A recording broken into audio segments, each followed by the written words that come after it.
Ano ba ang ratio? Ang ratio po ay nagko-compare ng dalawang numbers. Ginagawa naman natin yan pag tayo ay nasa bahay. So halimbawa, pag nagluluto ka ng adobo, sa bawat isang tasa ng suka, gagamit ka ng 2 cups ng sugar. Kunyari lang, mahilig ka sa matamis, Pwedeng-pwede yan. So, ibig sabihin nito, sa bawat cup ng vinegar, meron kang katapat na 2 cups ng sugar. O, i-share nyo na to sa mga, sa mga kakilala nyo lang. Huwag nyo tong i-share sa ibang group. Baka masabihan tayo na ng sa spam. Okay? So, another example here, no, pag sa ospital, yung isang nurse, sa bawat isang nurse, ang nakasign sa kanya ay 10 pasyente. So, nakaka-intimidate lang yung itsura ng pagkakasulat, Pero basically, that's what it means. One nurse is to 10 patients. Bawat isang nurse, 10 ang naka-assign na pasyente sa kanya. Ilo nga pala sa mga nurse dito, sa mga kamag-anak ng mga nurse, no? Hindi bibiro ang kanilang problema. Ano naman yung proportion, V?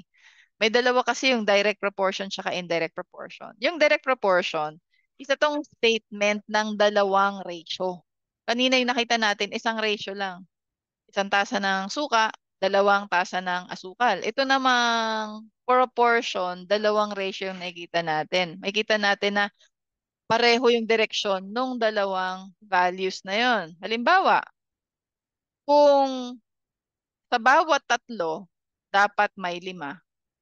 Ibig sabihin yan, sa bawat 6, merong 10. So ito yung example ng proportion. At ito po ay laging lumalabas sa CSE sa exams, no? Sa civil service exams. So yan, sabi niya, sinasabi na kung sa bawat tatlo ay may 5, sa bawat 6 naman ay may 10. So yun po ang kanyang ratio and proportion. Ibig sabihin, yung tatlo natin, naging 6 siya. Kaya naman, yung 5 naging 10. Dahil parehong umakyat yung value nila, yung 3 naging 6, umakyat siya. At yung 5 naging 10, umakyat din siya. Direct proportion yan. Kasi sabay silang umakyat. So tumingin tayo sa isang sample word problem. Sabi niya, it takes a Toyota Vios 10 kilometers to consume a liter of unleaded gasoline. So bago tayo tumuloy, intindihin muna natin yung una nating binasa. Sabi niya, kinakailangan ng Toyota Vios ng 10 kilometers. No? So kaya niya daw maka-cover ng 10 kilometers para maubos niya yung 1 litro ng gasolina. So ilang kilometro po sa bawat 1 litro?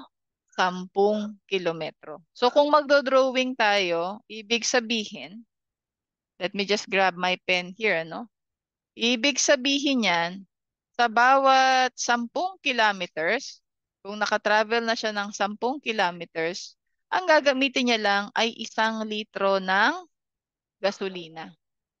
Okay? Yan po yun. So sa bawat 10 kilometro ay 1 litro ng gasolina. So ngayon ang tanong niya, if it travels 30 kilometers, ilan naman daw yung kanyang gasolinang kakailanganin? O sa bawat 10, sabi natin, sa bawat 10 kilometro ay 1 litro. So ganun din, gagawa tayo dito. 10 kilometro, 1 litro. 10 kilometro, 10 litro. So, naka 30 na kilometers na tayo dyan, di ba? So, 30 kilometers is 2, ilan? 1, 2, 3. 30 kilometers is 2, 3 liters of gasoline. No? So, yan po yung ating pinapaliwanag dyan. Kung magdodrawing tayo, pwede rin naman tayong gumawa ng fraction. Dalawa po yung style ng ratio and proportion. Yung unang style, gagawa ka ng fraction. No? Kung saan, ita-translate mo lang, imbis na ikaw ay mag-drawing ng ganito na 10:1, gagawin mo siyang fraction. Ang isusulat mo naman, yung una mong binanggit na value, ilalagay mo sa taas, tapos yung pangalawang value, nasa baba. Okay?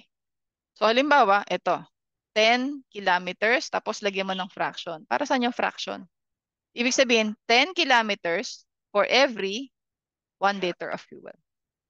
Okay? So, yan po ang ibig sabihin ng method na ito.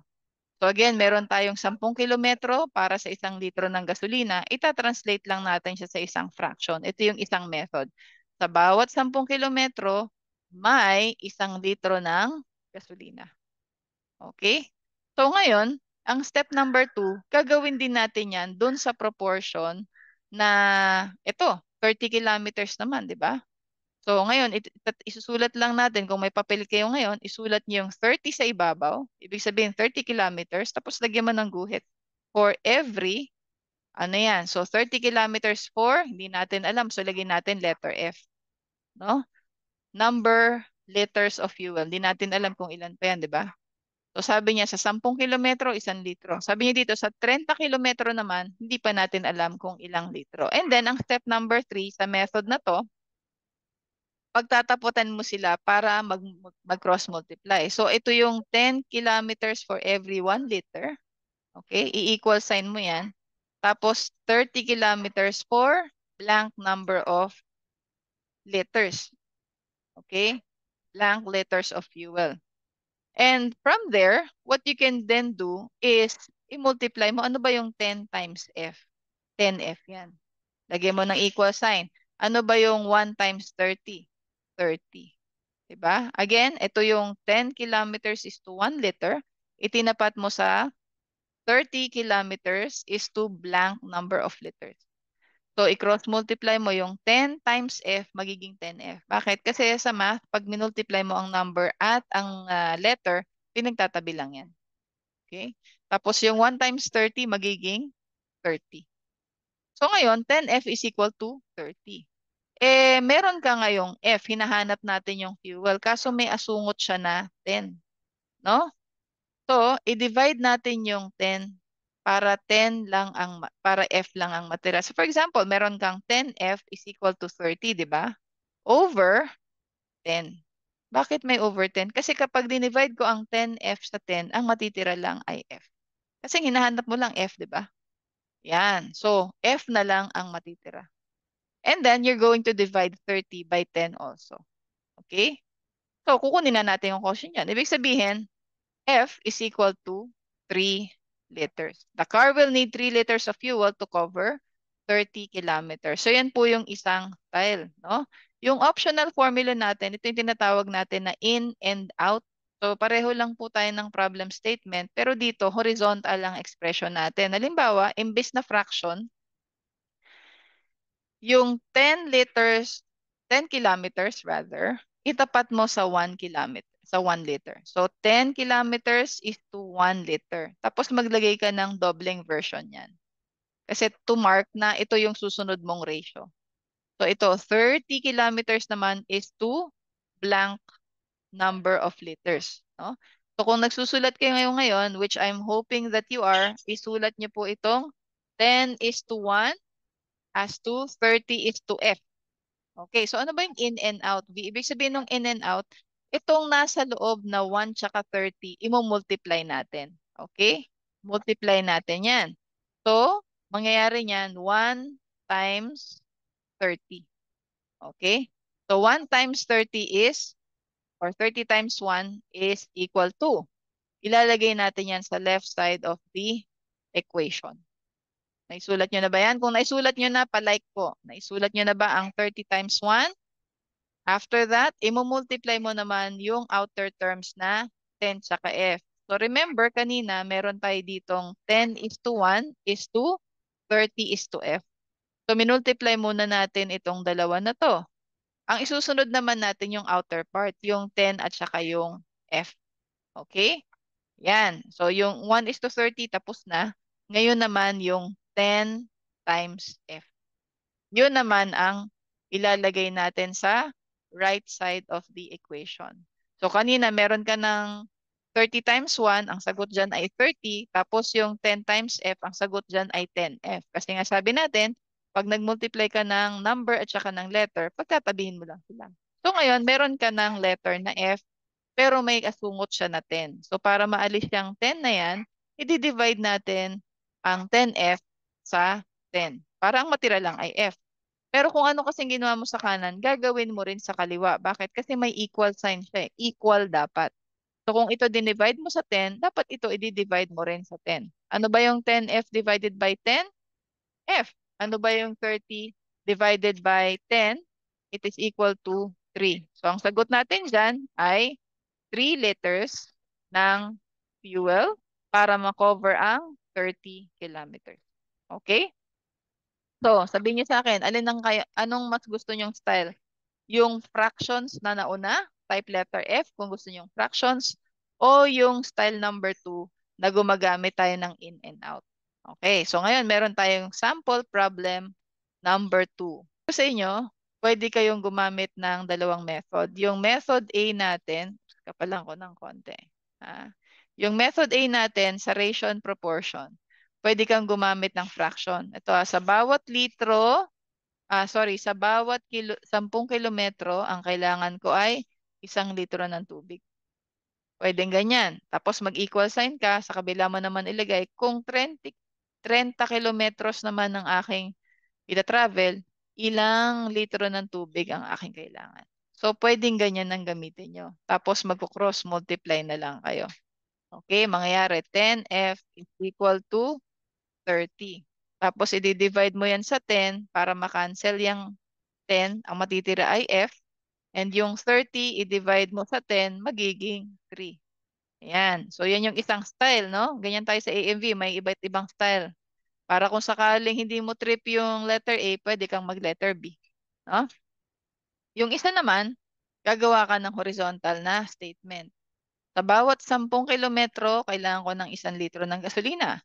Ibig sabihin, sa 30 kilometro ay ilang litro ng gasolina ang aking gagamitin. So dito naman sa style na to, pwede kang mag-in and out. Ibig sabihin, unahin mo yung nasa pinakaloob, i-multiply mo sila. So 1 times 30. Tapos mag-equal sign ka rin. And then, yung nasa labas naman ng i-multiply mo, 10 times F. O ngayon, i-multiply mo sila. 1 times 30 is 30.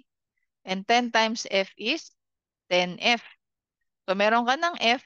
Di mo naman kailangan yung 10. So, kailangan natin i-cancel yan. Ito, i-divide mo sa 10 para 10F divided by 10 is F. Siyempre, kung anong ginawa mo sa kanan, gagawin mo rin sa kaliwa. So, yung 30, i-divide mo rin sa 10. And 30 divided by 10 is 3. So, alin po dyan ang mas gusto ninyong gamitin? Saan kayo mas komportable? Dito sa letter A o sa letter B? Ayan, i-type niyo po ang inyong sagot ha. Saan kayo mas komportable? Sa letter A o sa letter B? O, yung mga nanonood dito, sagot kayo kasi yan lang ang gagawin ninyo sa final coaching. Andito yung estudyante ko, si Mirvi. Ang sipag-sipag talaga. Hello, Mirvi. Sabi ni Catherine Simpas Oliveros, hello po, watching from South Cotabato. Ayan, sumagot si Mirvi. Mas trip niya yung in and out. Okay, o sige. Maglalagay tayo ng sample problem number 2. Hello, Mirvi. Ang sipag-sipag ni Mirvi, guys. Ha? Siya po isa sa mga estudyante natin na kasama siya sa batch 3A. No? 5 buwan. Tapos hindi talaga siya nagpapatinag. Kahit nag-Zoom session kami, pag nag-live ako, nandun siya, sumasagot talagang naghahasa siya. No? Gusto niya talaga, ready siya. Good job, Mirvi. I salute you for your determination. Talagang unwavering ang commitment niya para pumasa. Sana all. Sana all kasama katulad ni Mirvi. Oh, ito guys, meron tayong sample problem. Sabi niya, the Philippine National Police o PNP needs to deploy 25 officers. Hindi ko alam yung deploy. Okay lang yan. Kahit nga takpan natin yan, okay lang. Basta may kailangan silang 25 officers. Okay, kasi may rally daw. That has a crowd of 300. Mm. So sabi niya, meron daw, kailangan niya daw ng 25 na officer para sa isang rally na may 300 na tao. So ang tanong niya, ilang officer naman ang kailangan niya kung 500 yung tao? No? So ganito gawin natin. Gagawan natin yan ng method A, yung gumagamit ng fraction. Gagamitan natin ng method B, yung gumagamit naman ng horizontal, no? Yung in and out. Okay. So, unang nabanggit yung officer. Ito lang tandaan nyo ha. Pag gumagamit kayo nito, make sure na pag inuna nyo yung officer, sa susunod na fraction nyo, inuna nyo rin yung officer. Huwag nyo pag-rumble-rumble yan. O sige, so 25. Lagyan ko ng marka yan para alam ko na isusulat ko na siya. 25 is to, ayan, 25 sa bawat 300. O mag-i-equal sign ako ngayon. Tandaan nyo, inuna niyo yung officer. So, dapat ang katapat niya dito, officer din. Sabi niya, how many officers do they need for a crowd of 500? So, wala siyang sinabing officer. No? So, hindi ko alam kung ano to. So, pwede kong sabihin letter P for police. Pwede ko ilagay na O for officer. Pwede ko ring ilagay na N. Pwede ko ilagay na X. Nasa inyo yan kung anong gusto nyong gamitin na letter. Pero in my case, ayokong gumamit ng O for officer kasi baka mapagbintangan kong zero yan eh. Gagawin ko na lang P for police. Okay? Kailangan ko ng number of police para sa ilan daw? 500 na katao. Ayan. So, ang gagawin natin dito ngayon, magko-cross multiply tayo. Okay? Mumultiply natin yung 25 times 500. Tapos, imumultiply natin yung 300 times P. Okay? So, para naman sa gagamit ng in and out, ganun din, no? Unahin mo muna kung nauna tong 25 sa una mong ratio, 25 is to 300 daw. Okay. Tapos, as to, ilan yung officers? Hindi niya sinabi. Lalagay ko lang dyan letter P. Is to 500. So, tandaan nyo, kung nauna dito, kasi dalawang set yan eh, di ba? O, kung sa set na to, nauna yung police, dapat sa set na to, mauuna rin yung police. Okay? Kung sa set na to, nauna yung tao, yung crowd, dapat sa kabila, mauna din yung crowd. Huwag nyong paghahaluin. So, ngayon, sabi natin in and out. So, unahin mo muna to. Multiply mo yung P or 300 times P. 300 times P is equal to, yung out naman, 25 times 500. Okay? So, yung 300 times P, pagkatabihin mo lang yan. Tapos ngayon, magmumultiply tayo ng 25 times 500. Kumamit tayo ng ibang kulay. So, may 500 ka, multiply natin sa 25. 5 times 0 is 0, and 5 times 5 is 25. Diba? Ito namang 2. 2 times 500 is 1,000. So, isusulat ko na yan ng 1,000. And ngayon, i-add ko sila. 1, 2, 5, 0, 0. So, ibig sabihin, ang sagot ko dito ay 12,500. Pero tignan nyo to. Ibig sabihin nito, sa bawat 300 pulis, bagay yan sa 12,500 na tao. Eh, tinatanong lang naman natin eh, para sa 500. So, hindi natin kailangan yung 300. Hindi natin kailangan yan. So, kailangan natin yang i-eliminate. Kasi ang kailangan lang naman natin yung police or value of P. Okay? Hindi natin kailangan ng para sa 1,200, 12,500 kasi ang kailangan lang natin pang 500 eh. So, anyways, we went through that. Ang gagawin natin para mabura tong 300, i-divide natin to sa 300. Bakit? Kasi 300p divided by 300 is p, no? Or 1p. So, kung anong ginawa mo dito sa side na to, gagawin mo rin sa side na to. Kung dinivide mo sa 300, di-divide mo rin to sa 300. Yan. Ngayon, magdi-divide naman tayo ng 12,500. So, 12,500 divided by 300. Ilan bang 300 meron sa 1? Wala. Sa 12, wala rin. Sa 125, wala. Sa 1 to 50, ilan kaya yan? I think that's 4. So, try natin. 300 times 4. 4 times 3 is 1,300, 1,200. So, pasok naman siya. So, lagay ko ang 4 dito. 4 times 300 is 1, 2, and 1 to 50 minus 1, 2 is 50. So, magbaba pa ako na isang 0 kasi kulang yung 50 eh. So, gawin ko siyang 500. Ang sagot ko dito ay 41. So, meron pang decimal yan, no? So, 1 times 300 is 300 and 500 minus 300 is 200. Kung gagawin ko tong, mag-decimal na ako dyan kasi hindi na whole number yan eh. Kung gagawin ko tong 2,000, meron akong 6. No? Kasi 300 times 6 is 1/8. So basically, ang sagot natin dito, ilang pulis ang kailangan mo kapag 500 ang crowd? Ang sagot ay 41.6 or kapag ni-round off mo yan, syempre pulis yan, tao, no? Hindi pwedeng hatiin. So, 41.6 or 42 na pulis ang ating kailangan. Okay? So, ibig sabihin nito, 42 is equal to P. Yan. Which makes sense. Kasi sabi niya, kapag 300 yung tao, 25 ang kailangan mo. Eh, paano kapag 500? 42 ang kailangan mong pulis. Okay? So, yan. Sana nakatulong sa inyo yung ating, sumasagot pa rin si Mirvi. Okay. So, sana nakatulong sa inyo yung ratio and proportion natin. Tapos, meron pa mga nagtatanong dyan. Sabi nila, V, paano naman kung tatlo? So, tingnan muna natin yung fraction method. Okay? So, sabi niya dito, meron tayong zebra, meron tayong giraffe, at saka ostrich. So, yung zebra, ililabel lang natin na Z. Yung giraffe, ililabel natin na G. Tapos yung ostrich, hindi ko pala gagawin na O yan. Kasi baka mapagkamalan nating 0. So, gawin natin siyang letter S, ha? Ostrich. Sorry na.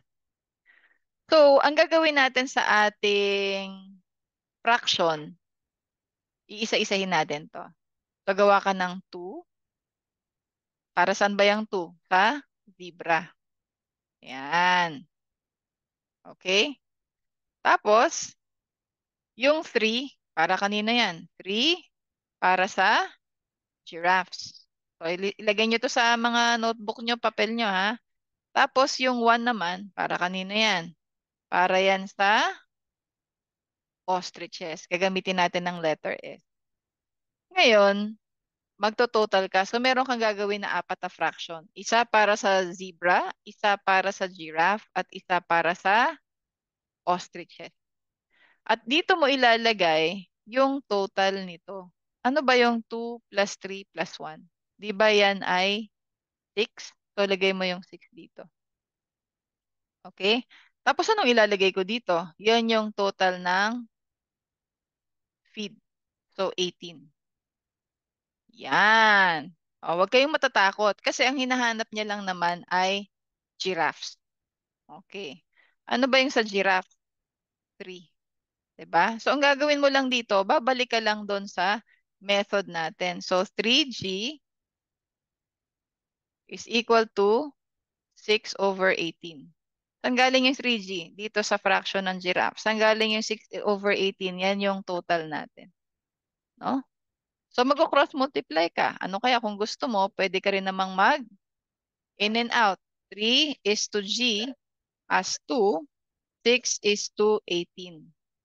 Yan. So, ito, i-cross multiply mo siya. So, 3 times 18 is equal to G times 6. So, ito naman, ganoon gagawin mo. G times 6 is equal to, out naman, 3 times 18. So, i-multiply natin yung 3 times 18. 18 times 3. 3 times 8 is 24. Carry 2. 3 times 1 is 3 plus 2 is 5. So, ang sagot mo dito, 54. And G times 6, pagkatabihin mo lang yan, magiging 6G. G. Yan. Tapos ito, G times 6 is 6G. Yan. And 3 times 18 is 54. O, pareho lang. So, meron ka ng G, pero may asungot na 6. So, alisin natin yan. I-divide natin to sa 6 para ang matira lang ay G. I-divide din natin to sa 6. Ano ba yung 54 divided by 6? 6, 12, 18, 24, 30, 36, 42, 48, 54. So, 9. So, ang sagot natin, merong 9 kilos para sa giraffe. Okay? So, ganyan po tayo magsusolve ng ratio and proportion na tatluhan. Diba? Nadalian ba kayo? Of course, nadalian kayo. I-screenshot nyo na yan. 10, 9, 8, 7, 6, 5, 4, 3, 2, 1. So, huwag kayong ma-intimidate ha. Hindi porket nakakita kayo ng tatlong ratio, nakita kayo ng tatlong dapat isolve, may intimidate na kayo. No. Kailangan mo lang kunin kung ano yung fraction na gagamitin mo, itapat mo yan sa total. Okay? So, sana nakatulong tayo. I have to go. I'm sorry. Sana po nag-enjoy kayo.